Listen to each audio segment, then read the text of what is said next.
Let's talk about Dortmund because Dortmund under Niko Kovac is silently surging up the table and they've got ambitions to get into the Champions League next season. So let's break that down then. So yeah, this is match day 32. They were home. It was the top Spiel game on Saturday.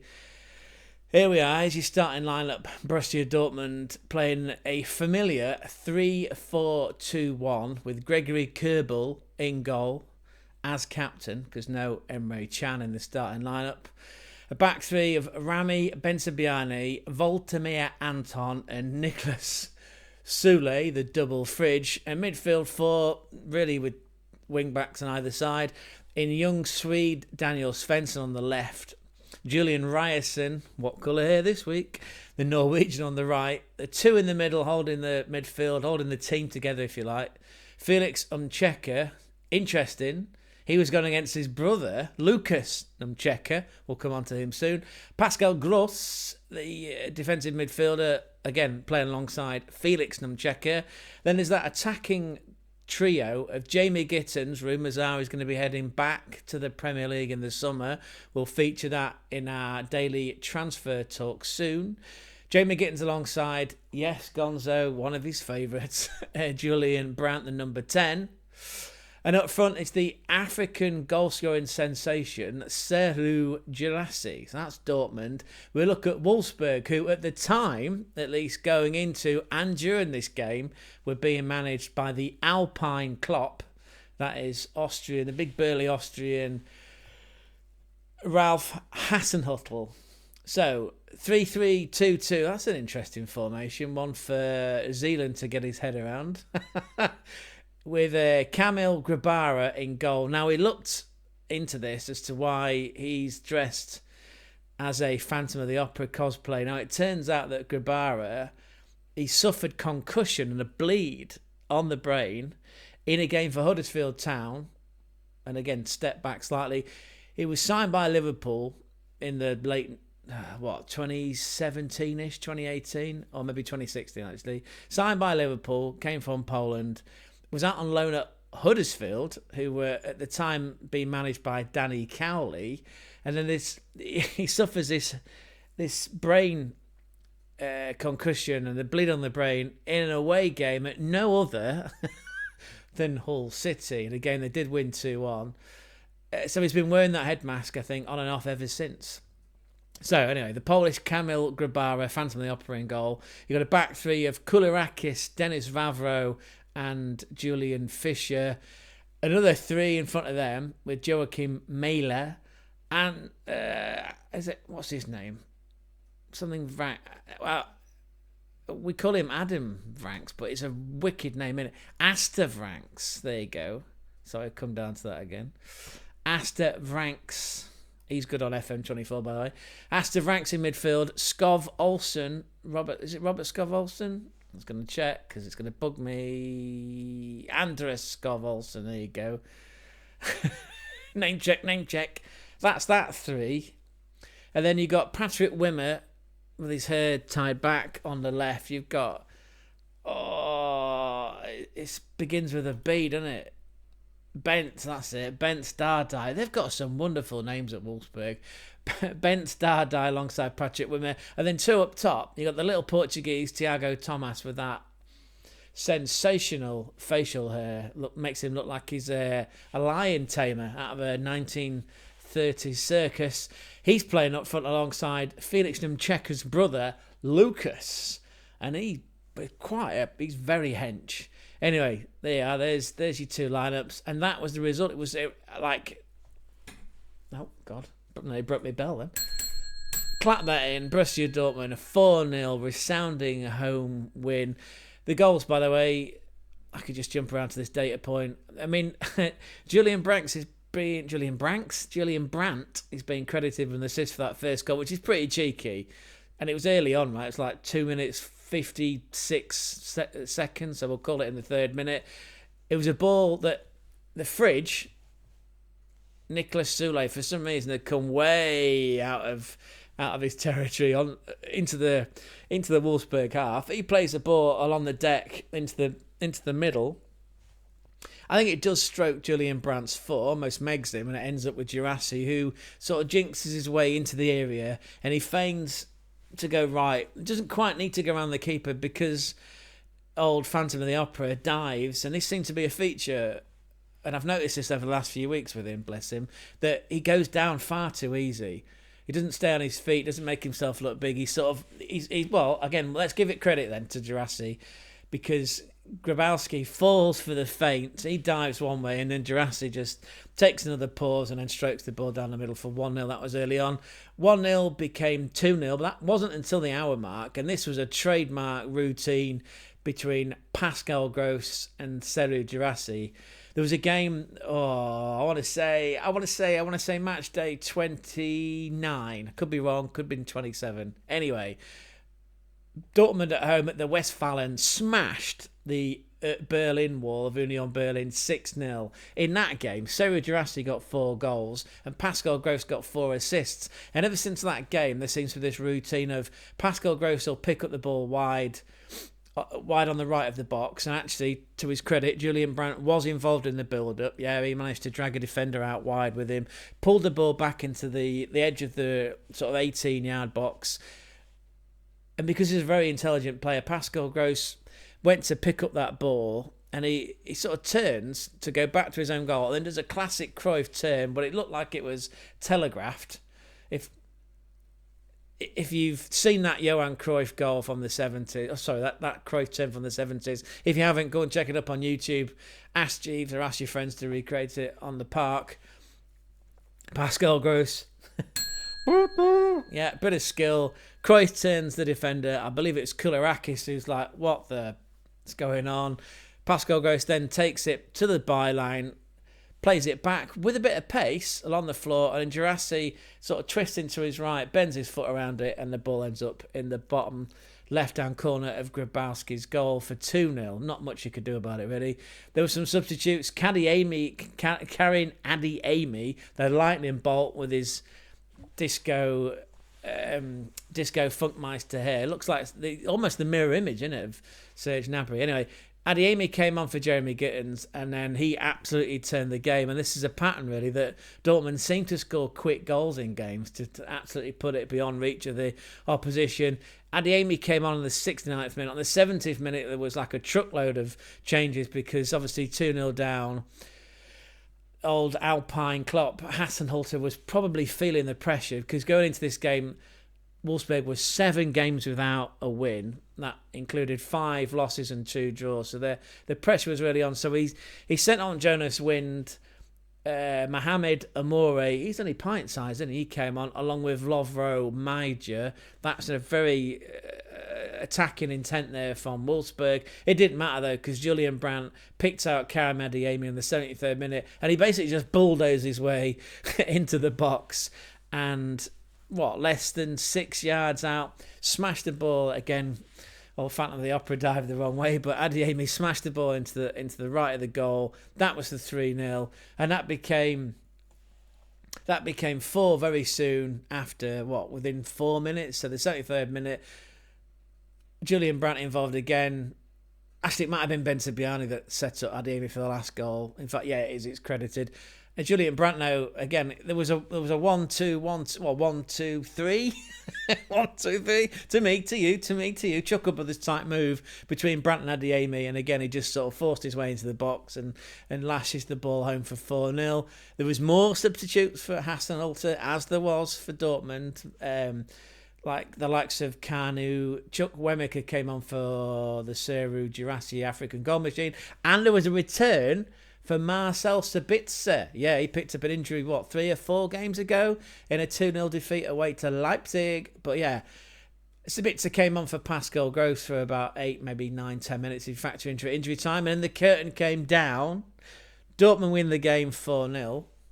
Let's have a look at the data before we make any further references to what happens to Wolfsburg and their managerial merry-go-round or the managerial changes. Guirassy then, in that game, with 2 goals, that takes him up to 19 and 2 assists, so that's 21 goal involvement, 19 personal goals in the not in the Champions League. He was a beast in the Champions League. In fact, he's still, even though they got knocked out in the quarter-final by Barcelona, he's still the leading goal scorer in the Champions League, the first ever African goal scorer in the Champions League to hit the dizzy heights of 13 goals. Anyway, 19 goals in the Bundesliga, which is fantastic. That's 5 short of Harry Kane presently, and 2 assists. So again, there's lots of transfer rumours about Sehrou GUIRASSY. Where's he going to end up in the summer? Now, side note, Arsenal, oh my God. Yeah, Gonzo, he's prodding me in the back. He's telling me that Arsenal should sign this guy. He was previously at Stuttgart. Anyway, there's GUIRASSY.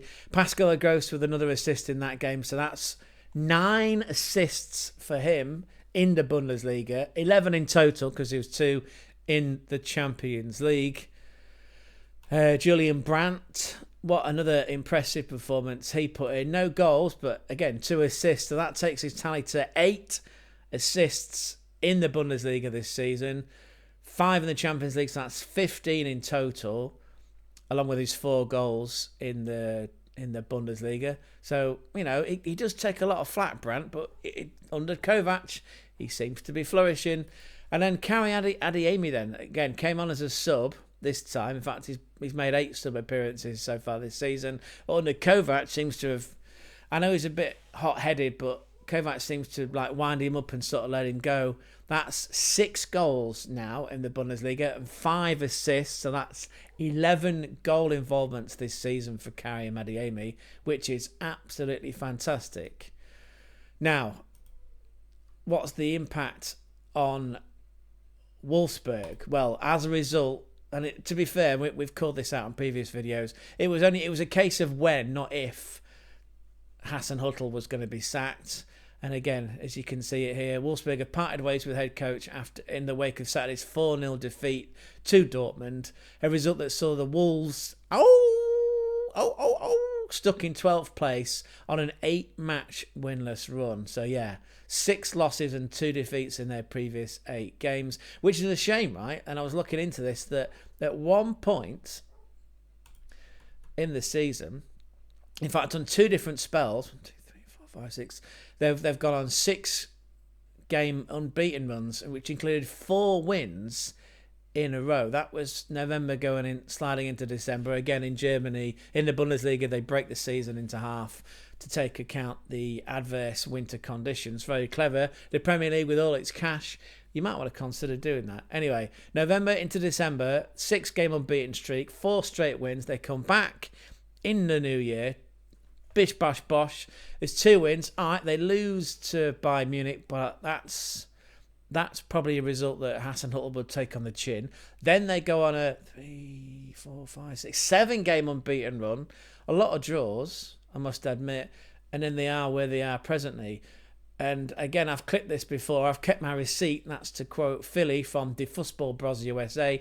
I kept a receipt where I commented at some point early in the season that they should just live out of a suitcase, because they were very effective away from home. 7 wins, 3 draws and 6 losses, but focus on that 7 wins away from home. Poor, beyond poor, beyond the pale poor at home. Only 3 wins. However, there was 2 phases, like I say. There was a 6-game unbeaten streak and a 7-game unbeaten streak where it looked, for all the world, at one point, like Wolfsburg were going to climb into even a Conference League place, but it's not happened, has it? It's not happened, and old Ralph has been let go. Let's just give him credit, though. This is Peter Christiansen, the managing director of the Wolves, who said he took over last season during a difficult phase, and his credit there is absolutely validated, because HASENHUTTL kept Wolfsburg in the Bundesliga back in 23-24. He succeeded in leading the team back to a more stable position. We thank him for that. However, the results and developments in recent months have made us decide to act now. We wish Ralph HASENHUTTL all the best for his personal and professional future. Of course you do.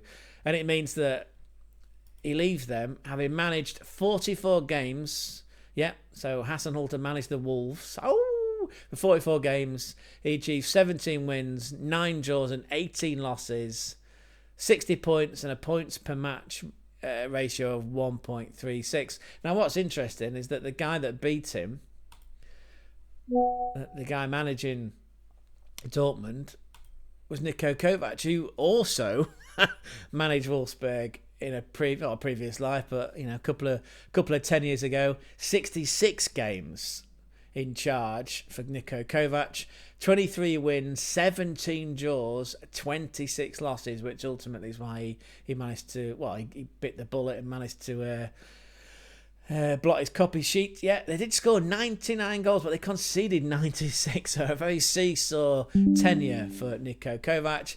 Ended up with 86 points and a points per match ratio of 1.3. So not much between the two gents there,